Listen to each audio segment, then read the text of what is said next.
From VOA Learning English, this is the Economics Report in Special English.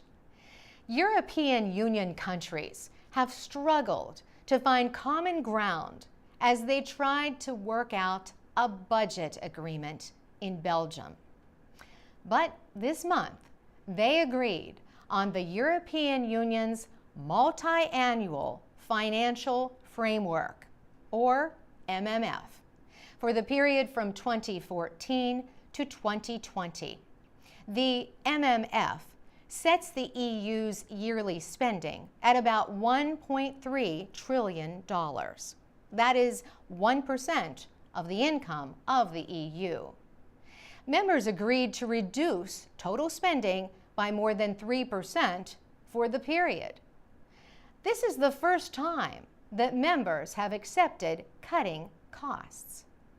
European Council President Herman van Rompuy spoke after the agreement was announced. He said the compromise budget might not be perfect, but he said it should help all EU members. German Chancellor Angela Merkel praised the long-term spending plan.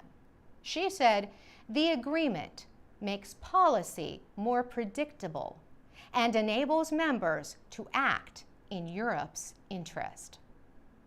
Some EU leaders have been calling for greater spending controls in their home countries. They wanted the EU to show that it too is willing to cut costs. British Prime Minister David Cameron welcomed the agreement. Before the two-day meeting in Brussels, he had threatened to veto the budget if there were no steps toward reducing spending. But the agreement still might not succeed. The European Parliament must approve the measure.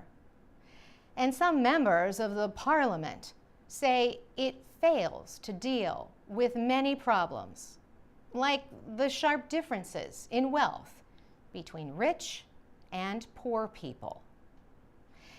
If the measure is approved, it will affect 28 European Union countries. The EU says Croatia is expected to join the group in July. For VOA Learning English, I'm Carolyn Prasuti.